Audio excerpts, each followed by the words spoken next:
নমস্কাৰ অপনিহত মই তোমালোকৰ চিন্ময়ী বাইদেউ আজি আকৌ তোমালোকলৈ লৈ আহিছো তোমালোকৰ আমাৰ চৌপাশৰ পৰিবেশ ইয়াৰে আজি আমি তৃতীয় অধ্যায়ৰ দশমটি পাঠ আকাশৰ কথাৰ দ্বিতীয়টি অংশ আলোচনা কৰিম এতিয়া এই দ্বিতীয়টি অংশলৈ যোৱাৰ আগতে ইয়াৰ আগৰ অংশটিত কিনো শিকিছিলো অকনমান মনত পেলাও আহা আমি বেলিৰ কথা জানিছিলো বেলিটোৰ আন এটা নাম হৈছে সূৰ্য সূৰ্যটো এটা নক্ষত্ৰ কাৰণ সূৰ্যৰ তাপ আৰু পোহৰ আছে এতিয়া চাওঁচোন আহা এই দ্বিতীয় অংশটোতনো কিনো আছে এতিয়া চাওঁচোন মোৰ পিছফালে এখন ছবি কিহৰ ছবি দেখা পাইছা হয় ৰাতিৰ আকাশৰ ছবি আমি দেখা পাইছো নহয় নে বাৰু তোমালোকক এটা প্ৰশ্ন কৰিছে আহাচোন চাওঁ এই প্ৰশ্নটোনো কি ইয়াত কৈছে কেতিয়াবা ৰাতিৰ ফৰকাল আকাশখনলৈ ভালদৰে মন কৰিছানে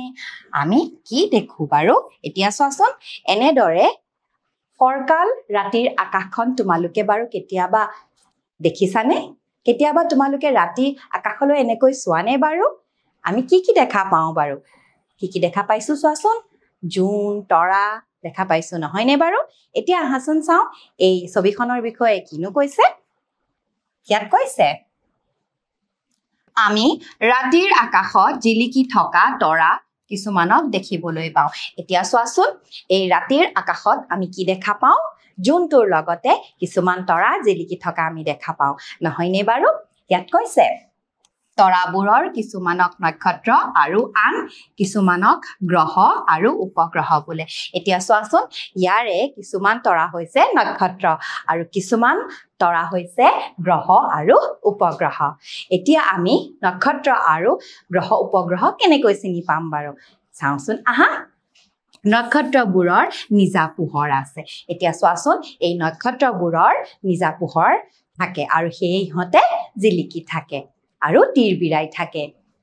গ্ৰহ আৰু উপগ্ৰহৰ নিজা পোহৰ নাই এতিয়া চোৱাচোন গ্ৰহ আৰু উপগ্ৰহৰ নিজা পোহৰ নাথাকে গতিকে ইহঁতে স্থিৰ হৈ থাকে এনেকৈ আমি চোৱাচোন ৰাতিৰ ফৰকাল আকাশত নক্ষত্ৰ গ্ৰহ উপগ্ৰহবোৰ আকাশত দেখা পাওঁ এতিয়া ইয়াৰ পিছলৈ যাওঁচোন আহা ইয়াত কৈছে নক্ষত্ৰবোৰে সূৰ্যৰ নিচিনাকৈ জ্বলি থাকি পোহৰ দিয়ে এতিয়া চোৱাচোন এই ৰাতিৰ আকাশত আমি কি দেখা পাইছো তৰাবোৰ দেখা পাইছো নহয়নে বাৰু চোৱাচোন কেনেকৈ জিলিকি আছে তীৰ বিৰাই আছে নহয়নে বাৰু এতিয়া ইয়াৰ পিছলৈ যাওঁচোন আহা ইয়াত কৈছে আমাৰ পৃথিৱীখনো এটা গ্ৰহ পৃথিৱীৰ নিজা পোহৰ নাই পৃথিৱীয়ে সূৰ্যৰ পৰাই পোহৰ পায় এতিয়া চোৱাচোন পৃথিৱীখন এনেকৈ ঘূৰি আছে পৃথিৱীখন হৈছে গ্ৰহ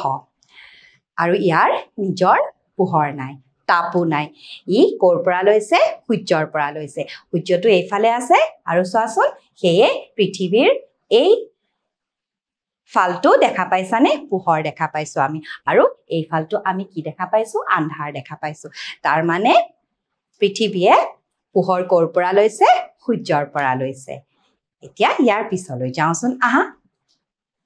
ইয়াত কৈছে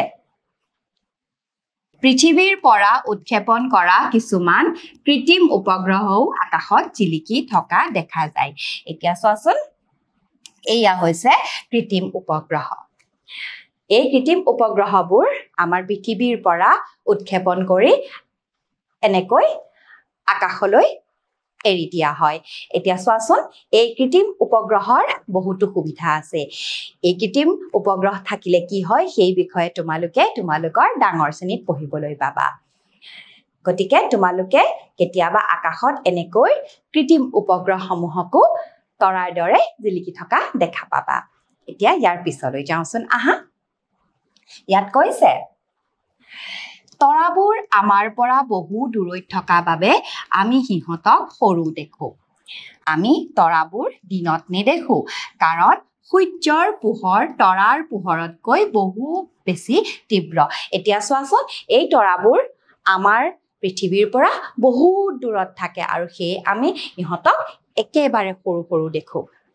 নহয়নে বাৰু এতিয়া এই চোৱাচোন তৰাবোৰ দিনতো থাকে কিন্তু আমি দিনত তৰাবোৰ দেখা নাপাওঁ কিয় দেখা নাপাওঁ জানানে কাৰণ সূৰ্যৰ পোহৰটো অতি তীব্ৰ আৰু সেয়েহে সূৰ্যৰ এই তীব্ৰ পোহৰত আমি এই তৰাবোৰ দেখা নাপাওঁ কিন্তু যেতিয়া আন্ধাৰ হৈ আহে তেতিয়া এই তৰাবোৰ আমি দেখা পাওঁ ৰাতিৰ আকাশত ইয়াৰ পিছত চাওঁচোন আহা ইয়াত কৈছে আকাশত থকা সকলো গ্ৰহ নক্ষত্ৰৰ লগতে আমাৰ পৃথিৱীখনেও একোটা নিৰ্দিষ্ট গতিপথেৰে সূৰ্যৰ চাৰিওফালে ঘূৰি আছে এই গতিপথকে কক্ষপথ বুলি কোৱা হয় এতিয়া চোৱাচোন আকাশত থকা কিছুমান গ্ৰহৰ লগতে পৃথিৱীও সূৰ্যৰ চাৰিওফালে এটা নিৰ্দিষ্ট গতিপথত ঘূৰি থাকে এতিয়া আমি দেখা পাইছিলো চোৱাচোন কেনেকৈ পৃথিৱীখন ঘূৰি আছে নহয়নে বাৰু এনেকৈ পৃথিৱীখন কিছুমান গ্ৰহৰ লগত সূৰ্যৰ চাৰিওফালে ঘূৰি থাকে প্ৰত্যেকটো গ্ৰহৰে নিজা নিজা একোটা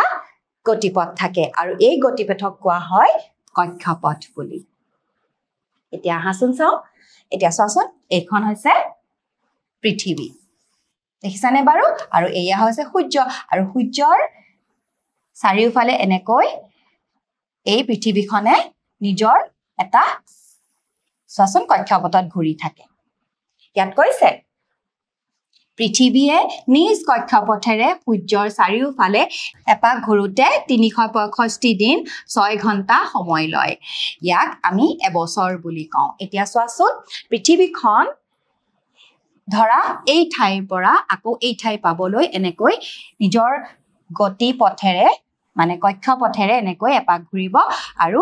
এনেকৈ ঘূৰিবলৈ পৃথিৱীক কিমান দিন লাগে ৩৬৫ দিন লাগে দেখা পাইছানে আৰু ৬ ঘণ্টা এটা লাগে ইয়াকে এবছৰ বুলি কোৱা হয় এতিয়া তোমালোকে বুজি পালানে এবছৰত কেইদিন থাকে ৩৬৫ দিন এতিয়া মৰমৰ অকণিহঁত আজি আমি গ্ৰহ নক্ষত্ৰৰ বিষয়ে শিকিলো পৃথিৱীৰ বিষয়ে শিকিলো পৃথিৱী যে এটা গ্ৰহ সেই বিষয়ে শিকিলো লগতে পৃথিৱীয়ে সূৰ্যৰ চাৰিওফালে নিজৰ এটা কক্ষপথেৰে যে ঘূৰি থাকে সেই বিষয়ে আমি জানিলো আৰু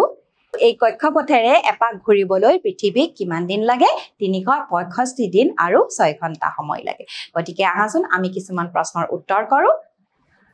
ইয়াত তোমালোকক সুধিছে